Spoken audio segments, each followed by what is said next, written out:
ಶ್ರೀ ಗುರುಭ್ಯೋ ನಮಃ. ಸದ್ಗುರು ಶ್ರೀ ಸಾಯಿದೇವಾಯ ನಮಃ. ಕನ್ನಡ ನಾಡಿನ ಸಮಸ್ತ ವೀಕ್ಷಕರಿಗೆ ನಮ್ಮ ಈ ಒಂದು ಸನ್ಮಾನ ಚಾನಲ್ಗೆ ಸ್ವಾಗತ. ಇವತ್ತಿನ ಈ ಒಂದು ವಿಡಿಯೋದಲ್ಲಿ ನಾನು ನಿಮಗೆ ಕ್ಯಾಲೆಂಡರ್ ಪ್ರಕಾರ 2026ರ ಹೊಸ ವರ್ಷದಿಂದ ತುಲಾ ರಾಶಿಯವರ ಸಂಪೂರ್ಣ ಭವಿಷ್ಯ ಹೇಗಿದೆ ಅಂತ ಈ ಒಂದು ವಿಡಿಯೋದಲ್ಲಿ ತಿಳಿಸ್ಕೊಡ್ತೇನೆ.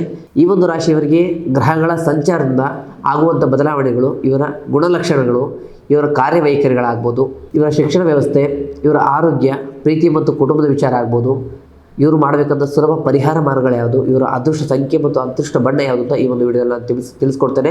ಹಾಗಾಗಿ ಈ ಒಂದು ವಿಡಿಯೋನ ಕೊನೆ ತನಕ ನೋಡಿ. ಹಾಗೆ ನಮ್ಮ ಈ ಒಂದು ಚಾನಲ್ನ ಲೈಕ್ ಮತ್ತು ಸಬ್ಸ್ಕ್ರೈಬ್ ಮಾಡ್ಕೊಳ್ಳಿ. ಮೊದಲನೇದಾಗಿ ಗ್ರಹಗಳ ಸಂಚಾರ ಅಂತಂದರೆ ಶನಿಯನ್ನು ನೋಡ್ತೇವೆ. ಶನಿ 5ನೇ ಮನೆಯಲ್ಲಿ ತುಲಾರಾಶಿಗೆ, ಮುಖ್ಯವಾಗಿ ತುಲಾರಾಶಿಯವರಿಗೆ 5ನೇ ಮನೆಯಲ್ಲಿ ಶನಿ ಸ್ಥಾನಪಲಟ ಆಗಿರೋದ್ರಿಂದ ಶನಿ ಶಿಕ್ಷಣ ಮತ್ತು ಪ್ರೀತಿ ಈ ಒಂದು ಎರಡು ವಿಚಾರದಿಂದ ನಿಮಗೆ ಅತ್ಯಂತ ಯಶಸ್ಸು ಮತ್ತು ಲಾಭವನ್ನು ತಂದುಕೊಡೋದು ಕೆಲಸ ಆಗುತ್ತೆ.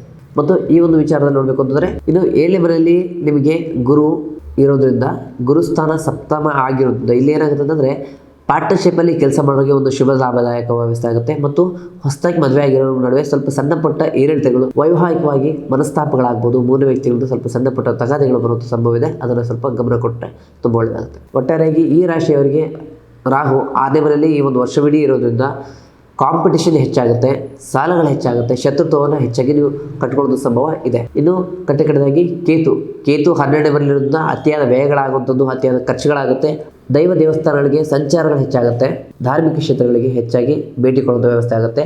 ನಂತರ ವಿದೇಶ ಪ್ರಯಾಣ ಹೆಚ್ಚಾಗಿ ಈ ಒಂದು ವರ್ಷ ನೀವು ಮಾಡಬೇಕಾಗುತ್ತೆ. ಈ ಒಂದು ರಾಶಿಯವರ ಮುಖ್ಯ ಗುಣಲಕ್ಷಣ ಏನಪ್ಪ ಅಂತಂದರೆ, ನೀವು ಏನೇ ಕೆಲಸ ಮಾಡೋಕ್ಕೋದ್ರೂ ಕೂಡ ಉನ್ನತ ಸ್ಥಾನದಲ್ಲಿ, ಉನ್ನತ ವಿಚಾರದಲ್ಲಿ ಯೋಚನೆ ಮಾಡಿ ಮುನ್ನುಗ್ತೀರ. ಹಾಗಾಗಿ ಈ ಒಂದು ರಾಶಿಯವರಿಗೆ ಸಂಪೂರ್ಣ ಯಶಸ್ಸನ್ನು ನೋಡಬಹುದಾಗುತ್ತೆ. ಮತ್ತು ಶಿಕ್ಷಣದ ಬಗ್ಗೆ ನೋಡೋದಾದರೆ, ಶಿಕ್ಷಣದಲ್ಲಿ ಈ ಒಂದು ರಾಶಿಯವರಿಗೆ ಅತಿಯಾದ ಏಕಾಗ್ರತೆ ಬಹಳ ಮುಖ್ಯ ಆಗುತ್ತೆ. ನೀವು ಎಷ್ಟೇ ಓದಿದ್ರು ಕೂಡ, ಎಷ್ಟೇ ವಿಚಾರ ಮಾಡಿದ್ರು ಕೂಡ, ಎಷ್ಟೇ ರಿಹರ್ಸಲ್ ಮಾಡಿದ್ರು ಕೂಡ ಅದು ಸ್ವಲ್ಪ ಮರ್ತು ಹೋಗುವಂಥ ಸಂಭವ ಹೆಚ್ಚಾಗಿದೆ.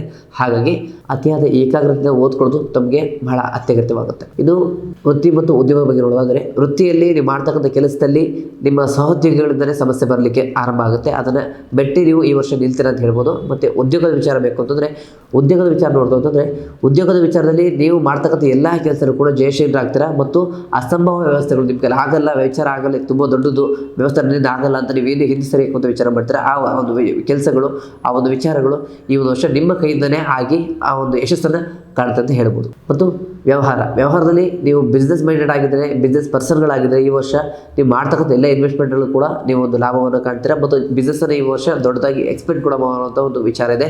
ವಿದೇಶದಲ್ಲೂ ಕೂಡ ನಿಮ್ಮ ಒಂದು ಬಿಸ್ನೆಸ್ಸನ್ನು ಸ್ಥಾಪನೆ ಮಾಡಬೇಕು ಅಂತ ಏನು ಅಂದ್ಕೊಂಡಿದ್ರೆ ಈ ವರ್ಷ ಅದು ಸಾಧ್ಯವಾಗುತ್ತೆ. ಪ್ರೀತಿ ಮತ್ತು ಕುಟುಂಬ ಬಗ್ಗೆ ನೋಡಿದ್ರೆ, ಪ್ರೀತಿಯಲ್ಲಿ ನಿಮ್ಮಿಬ್ಬರ ನಡುವೆ ಇರ್ತಕ್ಕಂತಹ ಬಾಂಧವ್ಯ ಗಟ್ಟಿಯಾಗುತ್ತೆ, ಸಂಬಂಧ ವೃದ್ಧಿ ಆಗುತ್ತೆ. ಮತ್ತು ನಿಮ್ಮ ಮನೆಯಲ್ಲಿ ಮೂರನೇ ವ್ಯಕ್ತಿಯ ಆಗಮನ ಈ ಒಂದು ವರ್ಷದಲ್ಲಿ ಆಗುತ್ತೆ ಅಂತ ಹೇಳ್ಬೋದು.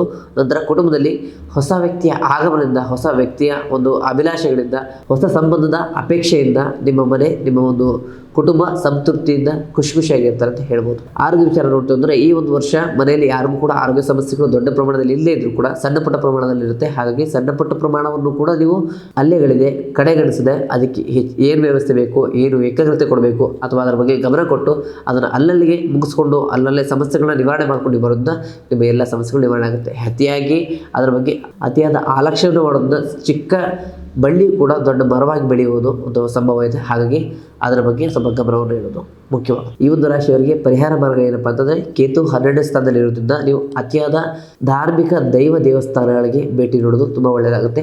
ಆದಷ್ಟು ಪಾಸಿಟಿವ್ ಮೈಂಡ್ಸೆಟ್ಟನ್ನು ಇಟ್ಕೊಳ್ಬೇಕಾಗತ್ತೆ. ನೆಗೆಟಿವ್ ಮೈಂಡ್ಸೆಟ್ ಇದ್ದಲ್ಲಿ ದೈವ ದೇವಸ್ಥಾನಕ್ಕೆ ಹೋಗಿ ಒಂದು ಸ್ವಲ್ಪ ಹೊತ್ತಾದರೂ ಕೂಡ ನೀವು ಧ್ಯಾನವನ್ನು ದೈವ ದೇವಸ್ಥಾನದ ಒಳಗೆ ಮಾಡೋದು ಬಹಳ ಒಳ್ಳೆಯದಾಗುತ್ತೆ. ಮತ್ತು ಪ್ರತಿ ಗುರುವಾರ ಶಿರಡಿ ಸಾಯಿಬಾಬಾರ ಆರಾಧನೆ ಮಾಡೋದು ನಿಮಗೆ ತುಂಬ ಉತ್ತಮ ಆಗುತ್ತೆ. ಮತ್ತು ಈ ಒಂದು ರಾಶಿಯವರ ಅದೃಷ್ಟ ಸಂಖ್ಯೆ ಯಾವುದಪ್ಪ ಅಂತಂದರೆ, ಮುಖ್ಯವಾಗಿ ಬರ್ತಕ್ಕಂಥ ನಂಬರ್ 3 ಅಂದರೆ 3ನೇ ನಂಬರ್ ಆಗುತ್ತೆ. ಮತ್ತು ಅದೃಷ್ಟ ಬಣ್ಣ ಯಾವುದಪ್ಪ ಅಂತಂದರೆ, ಇವರಿಗೆ ಕಪ್ಪು ಬಣ್ಣ ತುಂಬ ಅದೃಷ್ಟ ತಂದು ಕೊಡುತ್ತೆ. ಒಟ್ಟಾರೆಯಾಗಿ ಈ ಒಂದು ರಾಶಿಯವರು ಅತಿಯಾದ ಒತ್ತಡವನ್ನು ಕಡಿಮೆ ಮಾಡ್ಕೋತಾರೆ ಈ ಒಂದು ವರ್ಷದಲ್ಲಿ. ಮತ್ತು ಅತಿಯಾದ ಖರ್ಚನ್ನು ಕಡಿಮೆ ಮಾಡಿಕೊಂಡು ನಿಮ್ಮ ಉತ್ತಮ ಜೀವನವನ್ನು ನೀವು ಸಾಧಿಸಲಿಕ್ಕೆ ಈ ಒಂದು ವರ್ಷ ತುಂಬ ಸಹಕಾರವಾಗುತ್ತೆ. ಒಟ್ಟಾರೆಯಾಗಿ ಇದಾಗಿತ್ತು ತುಲಾ ರಾಶಿಯ 2026ರ ಸಂಪೂರ್ಣ ಭವಿಷ್ಯ. ಮುಂದಿನ ವಿಡಿಯೋದಲ್ಲಿ ಸಿಗೋಣ. ಧನ್ಯವಾದಗಳು.